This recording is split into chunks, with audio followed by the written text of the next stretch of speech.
Quiero invitar, hermanos, a que puedan tomar sus Biblias. Le damos gracias a Dios por este domingo. ¿Cuántos están contentos de estar aquí? Y hoy comenzamos una nueva serie de predicaciones que se va a titular Elementos de la Pasión. Vamos a estar estudiando acerca de la cruz, de los clavos, de la corona de espinas, de la tumba. Vamos a estar hablando acerca de eso en este mes. Vamos a recordar lo que Cristo hizo por nosotros en la cruz del Calvario. Ahora déjenme contarles algo. Escuché hablar acerca de una pintura en una ocasión. Esta pintura era acerca de el niño Jesús. Era un jovencito Jesús. La pintura, el pintor tenía a Jesús después de un día de trabajo en el taller. Él estaba en el taller de su casa. Era el joven Jesús y estaba en el taller de su casa, y después de un día de trabajo él estaba estirando sus brazos, cansado a lo mejor por todas las tareas. Estaba la pintura estirando sus brazos enfrente del sol, él estirando sus brazos de lo cansado de la tarea del día, y en la parte de atrás esta pintura figurada en la pared hacía la sombra de la cruz. Hermanos, Jesús vivió bajo la sombra de la cruz toda su vida. Él sabía para qué había nacido, él sabía hacia dónde tenía que llegar, él sabía cuál fue el propósito por el cual él vino al mundo. Y ese propósito se llamaba la cruz. Ahora, la pregunta es, ¿alguna vez se han preguntado ustedes por qué la cruz es simbolismo del cristianismo? ¿Por qué la cruz simboliza nuestra fe como cristianos? La cruz, hermanos, es un instrumento de ejecución cruel y despiadada. Mas, sin embargo, hoy en día nosotros la usamos como el símbolo de nuestro cristianismo. La ponemos en nuestras playeras, la ponemos algunos la cargan en sus cuellos colgados, otros hacemos adornos y los ponemos en las paredes. El símbolo de muerte, el símbolo donde se ejecutaba a un hombre, ahora es el símbolo del cristianismo. Y esto es como que usted en una playera cargara una pequeña silla eléctrica dibujada. Es como que si en su casa usted tuviera una réplica de una silla eléctrica y la tuviera de adorno. Es como si en su cuello usted, en vez de cargar una cruz, usted cargara una soga con la que alguien fuera a morir el día siguiente. Es lo mismo que pasa cuando usamos la cruz. ¿Por qué la cruz es el símbolo del cristianismo?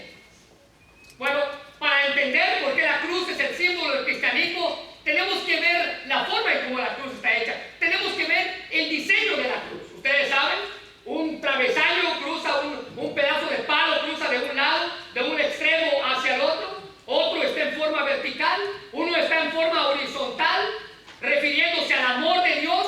Otro está en forma vertical, refiriéndose a la santidad de Dios. En el palo que está horizontal, Dios dice, vean cuánto yo los amo. En el palo que está vertical, Dios dice, vean cuán santo soy. Uno apunta hacia los lados, otro apunta hacia el cielo. Y damas y caballeros, la cruz simboliza el amor tan grande que Dios tiene por nosotros. Y la cruz simboliza cuán santo Él es. Uno representa la anchura de su amor, otro representa la altura de su santidad. Hermanos, Dios proveyó esta cruz para nuestra salvación. Hoy vamos a hablar por qué la cruz, y Dios proveyó la cruz para su salvación. La Biblia dice en Romanos 5:8, mas Dios muestra su amor para con nosotros, en que siendo aún usted y yo pecadores, porque no somos, la Biblia dice, Cristo murió por nosotros. A pesar de mis maldades, a pesar de las cosas que hago día con día, a pesar de todos los tormentos que yo tengo, Dios proveyó la cruz, y ese es el medio por el cual Él perdona mis pecados. Dios puso la cruz para que usted y yo alcanzáramos salvación, y por eso usted y yo debemos decir amén. Gloria a Dios por eso. Si la cruz no hubiera habido salvación, si la cruz no hubiera habido un Salvador, y Cristo fue nuestro Salvador, Él sufrió la cruz. Y déjame decirte algo, hermano, la cruz es algo para morir en ella, no para cargarla de adorno.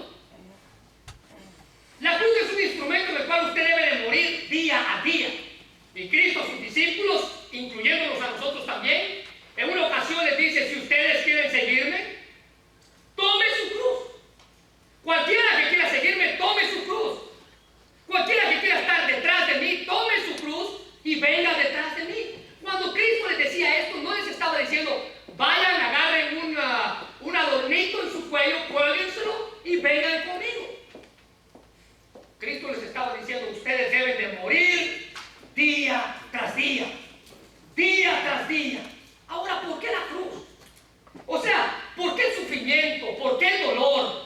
¿Por qué el pasar por ese momento oscuro de la historia? ¿Por qué el momento en el cual Cristo carga los pecados de todos nosotros? Y en ese momento en el cual Él necesitaba la ayuda aún de su Padre, el Padre le da la espalda y Él grita, Padre, ¿por qué me has abandonado? Saben, Dios en su perfección tenía que castigar el pecado. Dios en su santidad tenía que castigar el pecado. Y Él puso el pecado de toda la humanidad, incluyendo desde Adán hasta nuestros días. Él los puso todos en la cruz. Cristo sufriendo el peso de todos los pecados. Él se voltea al Padre y le hace una simple pregunta. ¿Por qué me has abandonado? El mismo Padre en la cruz tuvo que darle la espalda a su propio Hijo. Ahora déjame decirte algo. Por los pecados que Él ni siquiera había cometido. Amén. Por el Padre se da la espalda y el Jesús le queda clamar, Señor, Padre, Abba Padre, Papito, ¿por qué me has desamparado? ¿Saben, hermanos? La cruz fue puesta con un propósito.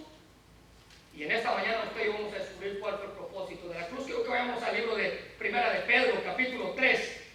Si alguien, ¿verdad?, tiene problemas con encontrar Pedro, si el que está a la parte de darle al final de su Biblia, Primera de Pedro, capítulo 3, versículo 18, un solo versículo donde usted y yo vamos a descubrir por qué la cruz. Primera de Pedro 3, 18. ¿Lo tienen todos? A ver, bueno, vamos a leerlo. Mira lo que dice Primera de Pedro, capítulo 3, versículo 18. Porque también Cristo padeció una sola vez por los pecadores, el justo por los injustos, para llevarnos a Dios, siendo a la verdad muerto en la carne, pero vivificado en el espíritu. Otra vez, por lo cual también Cristo padeció una sola vez por los pecados, el justo por los injustos, para llevarnos a Dios, siendo a la verdad muerto en la carne, pero vivificado en el espíritu. ¿Por qué la cruz? Bueno, hermanos, déjame darte 3 razones de por qué la cruz tenía que existir. En primer lugar, la cruz fue un sacrificio único. Mira lo que dice el versículo 18. Cristo padeció una sola vez. Hermanos, el sacrificio de Cristo fue único. Esto quiere decir que Él murió una sola vez por nuestros pecados. No hay nada más que usted pueda hacer. No hay nada más que usted deba de hacer. Únicamente recibirle como su Salvador. Déjame contarte algo. Bajo la ley del Antiguo Testamento, bajo el Antiguo Testamento, el pueblo judío ofrecía sacrificios para obtener el perdón. Ellos ofrecían sacrificios, ¿verdad? Ustedes saben este ritual que ellos tenían, donde ellos traían sus sacrificios al sumo sacerdote. El sumo sacerdote traía los pecados del pueblo, los llevaba al altar, sacrificaba el animal, dependiendo del tamaño del pecado, así era el tamaño del animal. Algunos sacrificaban palomitas, otros tendrían que sacrificar elefantes. Pero dependiendo del tamaño del pecado, ¿verdad? No sacrificaban elefantes, ¿verdad? Pero lo que comúnmente sacrificaban eran corderitos. Pero dependiendo del tamaño del pecado, era el tamaño del animal. Algunos tenían una macota, ¿verdad? Porque tenían un pecado muy grande. Pero aquí en la Biblia dice que bajo ese régimen, el pueblo tenía que ir día tras día a sacrificar. Y déjame decirte algo, esto lo vemos en la Biblia desde el principio. En el huerto del Edén, Dios ofreció el primer sacrificio para cubrir la deuda de los pecados de la primera pareja. En el huerto del Edén, Dios pone al hombre y pone a la mujer, le dice, sabes, tú puedes hacer esto, vas a hacer esto, pero de aquel árbol no vayas a comer. Dios le estaba marcando la línea donde ellos no tenían que pasar. Dios les estaba diciendo, si tú pasas de esta línea, tú vas a pecar. ¿Y qué fue lo primero que hicieron? Ellos pecaron, pasaron la línea. Cuando ellos pecan, ellos tenían que pagar por sus pecados. Dios baja al huerto y le pregunta, ¿dónde estás? Ahora, ¿será que Dios no sabía dónde Adán estaba? Escondido en algún arbusto ahí, porque la Biblia dice que ellos ya se vieron desnudos. ¿Será que Dios no sabía dónde estaba Adán? No, él sabía. Cuando Dios dice ¿dónde estás?, Dios está diciendo ¿qué hiciste? ¿Qué hiciste? Usted sabe la historia, Génesis capítulo 3. Dios condena el pecado, Dios maldice a la primera pareja, pero para hacer válido ese sacrificio que él tenía que hacer, la Biblia dice en Génesis capítulo 3, 21, que Dios le hizo al hombre y a la mujer túnicas de pieles y los vistió. Pregunta, ¿de dónde sacó las pieles Dios? Él tuvo que haber sacrificado un animal, ofreciendo el pecado de la primera pareja. ¿Saben, hermanos? La Biblia dice que sin derramamiento de sangre no hay perdón de pecados. ¿Sabe qué le tocaría a usted? Morir por sus pecados. Derramar su propia sangre. Derramar la sangre de alguien. Derramar la sangre de un animal. Derramar la sangre de una persona. La Biblia dice que Dios derramó la sangre de estos animales, le hizo túnicas a la primera pareja, y las primeras muertes físicas debieran haber sido la del hombre y la mujer en el huerto del Edén, pero no, fueron las de los animales que les dieron sus ropas. Hermanos, Él hizo un solo sacrificio. ¿Sabes? Déjame moverme un poco más adelante. En la ley de Moisés, estamos hablando del Éxodo, el sumo sacerdote ofrecía holocaustos diarios, un cordero al cual ellos le llamaban el cordero encendido, por la mañana y otro por la noche, Éxodo 29, 38. En el día de reposo, esto es en el sábado, él tenía que ofrecer 2 sacrificios, según Números capítulo 28, versículo 9. Cada mes él debía iniciarse con un holocausto especial. Esto era lo que se llamaba la luna nueva, y además debían hacerse holocaustos en grandes fiestas, como por ejemplo la fiesta de los tabernáculos, la fiesta de Pentecostés, la Pascua, la fiesta de las trompetas, entre otras. Estos sacrificios, hermanos, se daban animales para que pudieran ser ofrecidos, pero eso se hacía siempre. Cada mes un sacrificio, cada día 2 sacrificios, cada fiesta un sacrificio, cada día sacrificio, un sacrificio en la mañana, un sacrificio en la tarde. Estos animales tenían que ser imperfectos. ¿Sabes? La Biblia dice que si el sacerdote miraba que si un animal estaba cojo o tenía un problema, no se podía hacer el sacrificio. Eran animales perfectos. Eran animales que no tenían tacha, simulando al sacrificio que Cristo iba a hacer.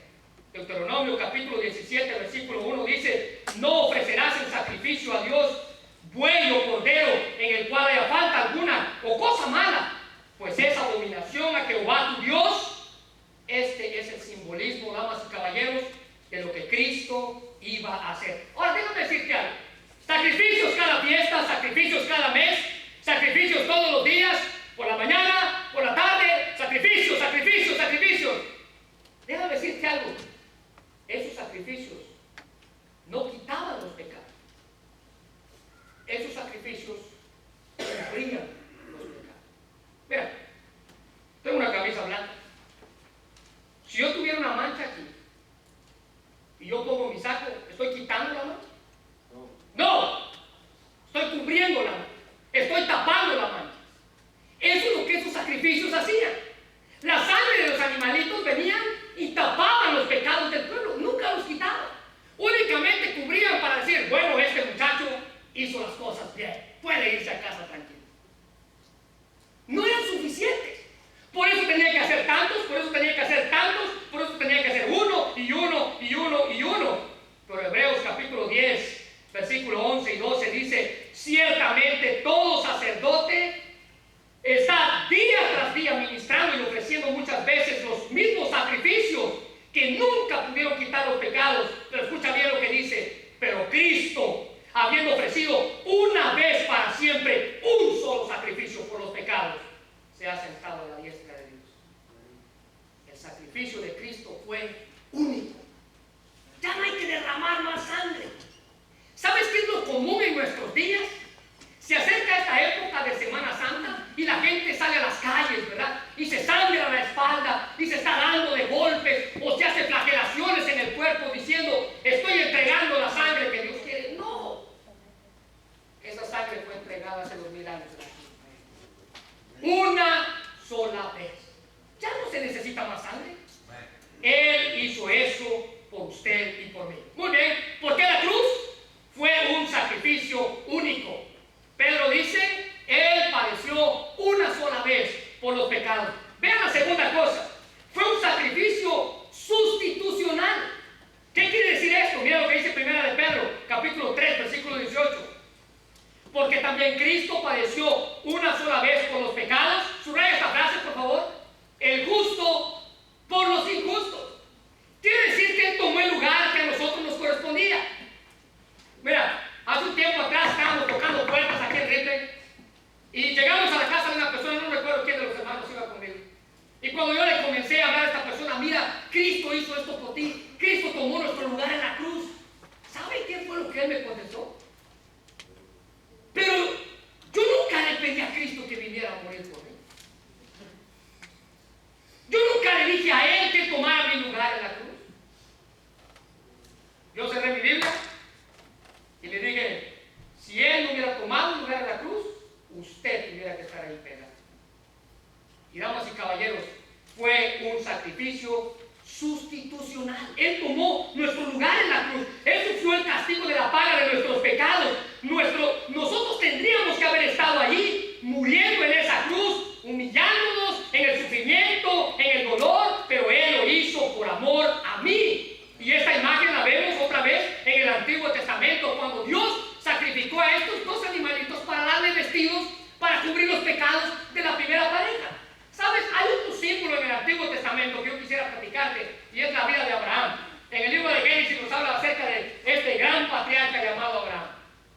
Este hombre, Dios en una ocasión dice, ¿sabes, Abraham? Yo voy a comenzar de ti una gran nación, así que vete a tal lugar, vete a tal parte, y yo voy a estar ahí contigo, yo te voy a hacer grande. Ahora, Abraham ya era viejo. La Biblia dice que era avanzado en años. Y Dios le dice, ¿sabes? Ve a ver al cielo, y así como están las estrellas allá arriba, así va a ser tu descendencia. Dios le dice, ve a ver al mar, y así como está la arena en el suelo, así va a ser tu descendencia. Ahora imagínense que le digan eso a un anciano. ¿Cómo? Su esposa tenía 90 años, él tenía 100 años. Era un milagro tanto para ella como un milagro para él. Pero la Biblia le dice, yo te voy a dar un hijo. Era el hijo de la promesa. Así como Cristo vino a ser anunciado tiempo atrás, el hijo de la promesa, este muchacho le dice Dios a Abraham, va a tener un nombre, y su nombre va a ser Isaac, se va a llamar Risa, para que todo el que lo escuche ría con nosotros. Dios le entrega a este muchacho, y en el capítulo 22 del libro de Génesis pasa algo que capta nuestra atención. Dios, después de haberle prometido a Abraham, este muchacho, después de haberle dicho todas las bendiciones que iba a tener con él, después de haberle dicho que ese niño iba a ser la simiente de toda la humanidad, Dios le dice a Abraham, ahora yo quiero que tú sacrifiques a ese niño, que me lo entregues. Ahora mira, hay dos formas de cómo usted puede ver esta historia. Usted la puede ver siendo padre y usted la puede ver no siendo padre. Ahora el que no es padre dice, y Abraham sacrificó a su hijo y él estaba dispuesto a hacerlo. Ahora los que somos padres, y que Dios te diga esta tarde, sabes, yo quiero que tú sacrifiques a uno de tus hijos. Ahora yo sé que usted tiene uno que quisiera sacrificar, ¿verdad? Pero...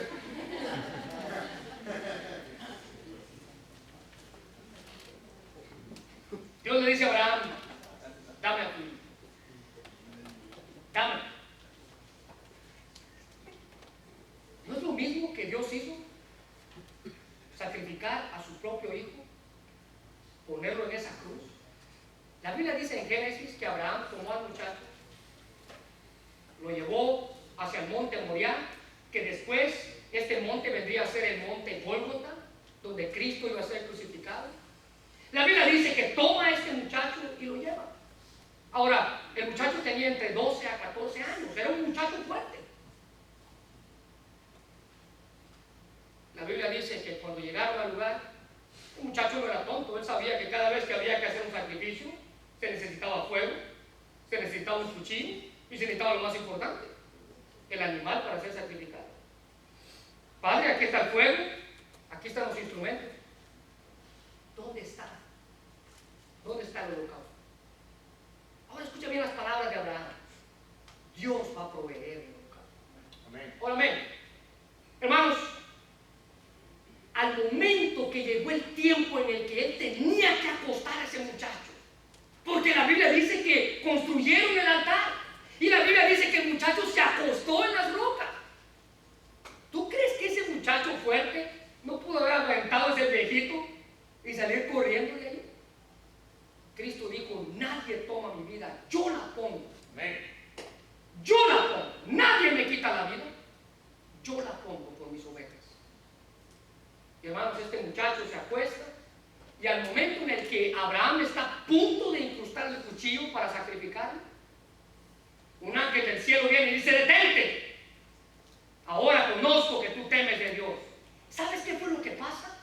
Lo que pasa es que estaba el sacrificio aquí y atrás de ellos había un carnero enredado por la cabeza con unas espinas, las mismas coronas de espinas que Cristo iba a cargar.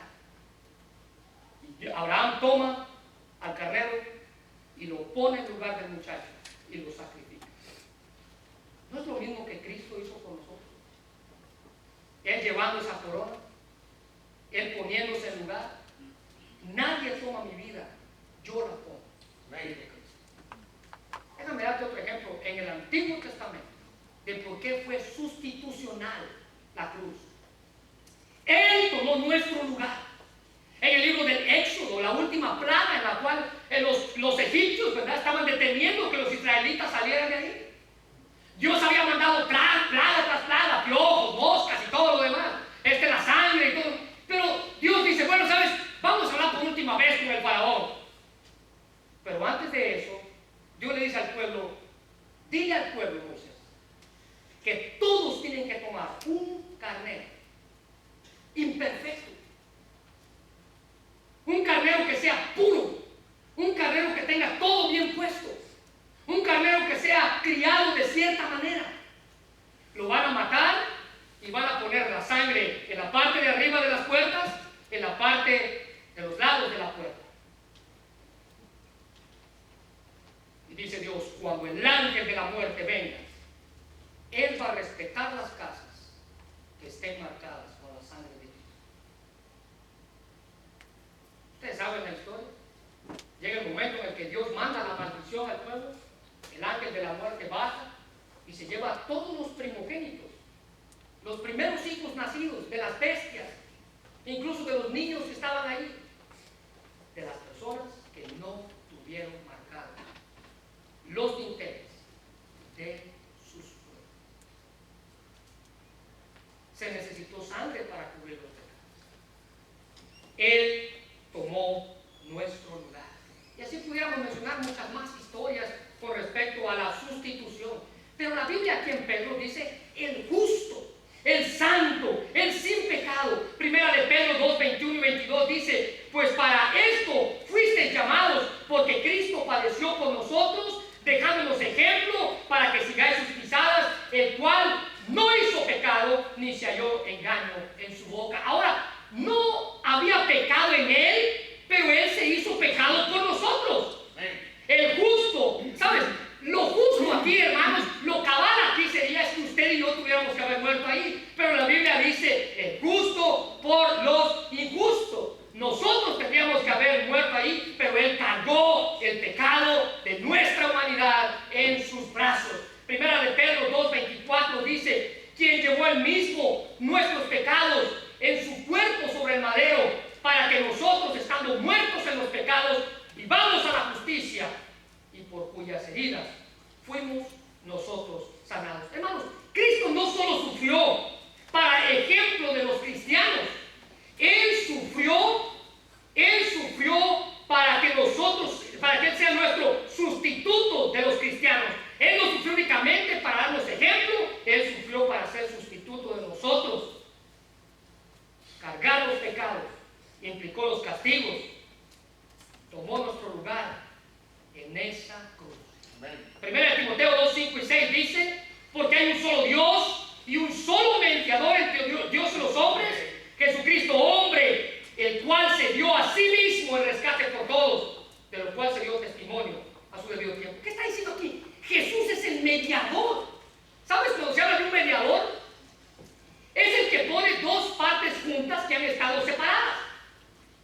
Es el que une dos partes que han estado separadas. Cristo vino a ponerse en medio del castigo y en medio de Dios para que usted y yo pudiéramos estar delante de Dios. Él se puso en medio del castigo y de Dios para que usted y yo hoy pudiéramos estar delante de Dios. Muy bien. Fue un sacrificio sustitucional. Ahora déjame darte la tercera cosa según Pedro 3:18. Fue un sacrificio real. Mira lo que dice el versículo 18. Porque también Cristo padeció una sola vez por los pecados, el justo por los injustos, para llevarnos a Dios, siendo a la verdad muerto en la carne.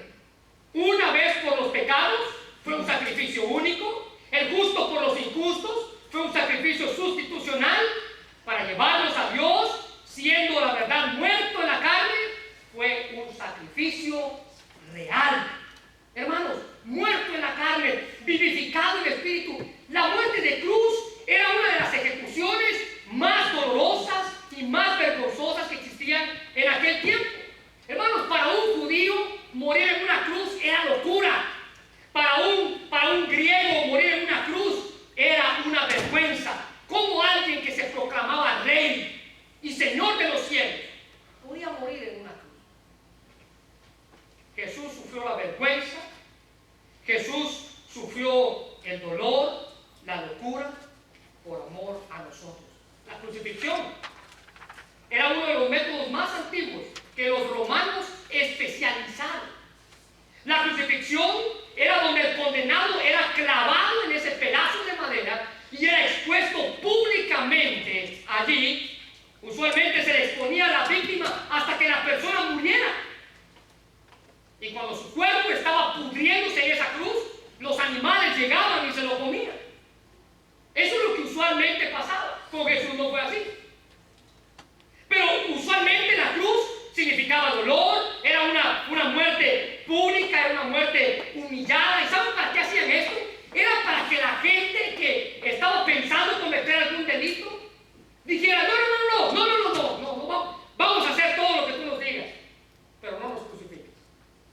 Para eso era la cruz.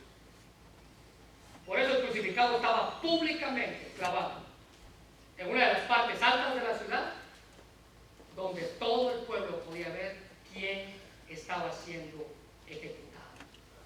¿Sabes? En el caso de Jesús, de la crucifixión de Jesús, los romanos le dieron de latigazos, lo que en la Biblia se le llama flagelar su cuerpo. Y estos hermanos eran dos soldados encargados de darle de latigazos al condenado, al reo de muerte. Uno comenzaba del cuello hacia abajo y el otro comenzaba del tobillo hacia arriba. Los dos sin misericordia. Para los judíos tenían un límite de azotes. Los judíos azotaban 40 veces menos una, 39 azotes. Los romanos no tenían un límite de azotes. Los romanos azotaban hasta que el soldado se cansaba. Y esa fue la manera en la que Cristo vino a padecer.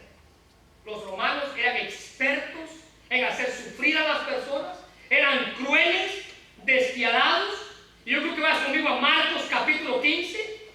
Cuando lo tengas, por favor, dices un amén para saber que todavía estás aquí. Marcos capítulo 15, versículos del 15 al 20. Amén. Marcos capítulo 15, versículos del 15 al 20. Mira lo que dice: y Pilato, queriendo satisfacer al pueblo, le soltó a Barrabás y entregó a Jesús, después de azotarle para que fuese crucificado. Entonces los soldados le llevaron adentro del atrio, esto es, al pretorio, y convocaron a toda la compañía y le vistieron de púrpura y poniéndole una corona tejida con espinas, comenzaron luego a saludarle: ¡salve el rey de los judíos! Y le golpeaban la cabeza con una caña y le escupían, y puestos de rodillas le hacían reverencia. ¿Sabes? Cristo sufrió todo esto. Fue una muerte real.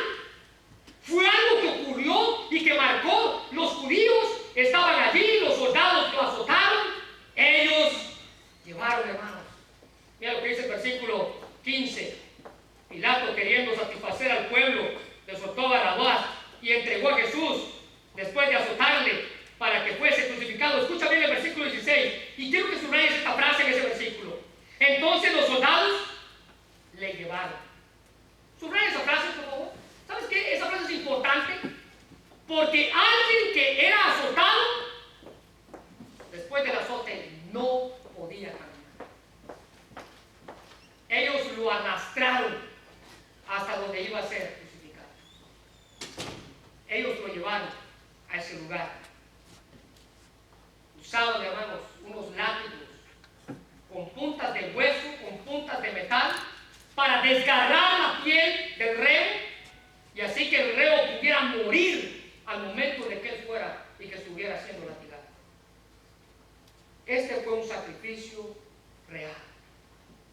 Se sabe de los golpes de los soldados romanos. Ellos eran sangrientos, ellos eran despiadados.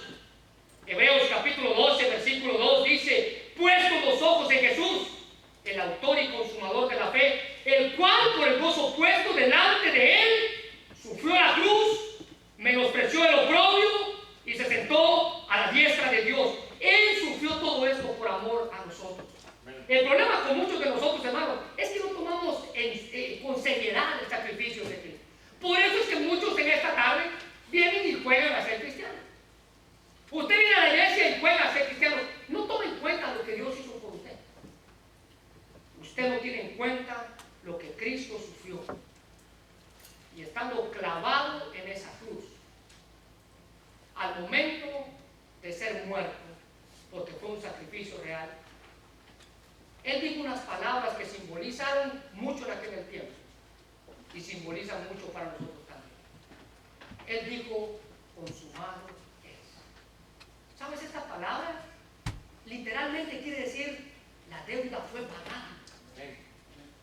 ¿Sabes? En aquel tiempo, en los calabozos, cuando encerraban a las personas, los romanos ponían a la persona en un calabozo y luego venían y le ponían un pedazo de papel en el cual escribían por qué este hombre ha sido condenado, los años que ha sido condenado, cuál era su nombre y cuáles habían sido las víctimas. Y llegaban al calabozo del reo y le pegaban eso así. Ahí estaba toda la información del reo. Cuando el reo era sacado y era juzgado, el carcelero le llevaba el papel al juez y el juez escribía esta palabra: tetelestai. Significa: la deuda ha sido pagada. Amén. Ya no hay nada más que hacer. ¿Qué pasaba entonces? Este reo venía y aguardaba ese papel y lo cargaba siempre con él. Cuando alguien le decía: ¡hey! ¿No eras tú el que hiciste daño? Él sacaba el papel y decía: no, mira, la deuda ha sido pagada. Cristo en esa cruz, hermanos, pagó nuestra deuda. Cristo en esa cruz pagó su deuda. ¿Y saben por qué lo hizo? Por amor a usted y por amor a usted. Yo conté una historia. Escuché una vez acerca de una maestra que estaba poniendo a sus hijos, a sus alumnos, una maestra estaba poniendo a sus alumnos a hacer una tarea en la escuela. Y esta tarea era que ella les iba a contar una historia, y después de contarles la historia, el niño o los niños tenían que terminar la historia. Ella les comenzó a contar una historia que a lo mejor usted y yo hemos escuchado. Es la historia de la hormiga y el saltamontes. Ustedes saben, ¿verdad? La hormiguita trabajó todo el verano y el saltamontes quería jugar nada más, se brincaba de un lado para otro, y la hormiguita trabajaba y el saltamontes brincaba y no quería hacer nada en el verano. Él quería jugar y divertirse. Ahora las hormigas trabajan en el verano para disfrutar su comida en el invierno. Ustedes saben la historia, cómo terminó. La hormiguita disfrutó de todo lo que ella pudo almacenar, pero el saltamontes se murió de hambre. Ella no les contó el final de la historia, solo les contó la mitad de la historia. Les dice: ahora es su tarea, su asignación, terminar la historia. Esta hormiga trabajó todo el verano, el saltamontes jugó todo el verano, llegó el invierno, la hormiga tiene mucha comida, el saltamontes no tiene comida. ¿Qué pasa?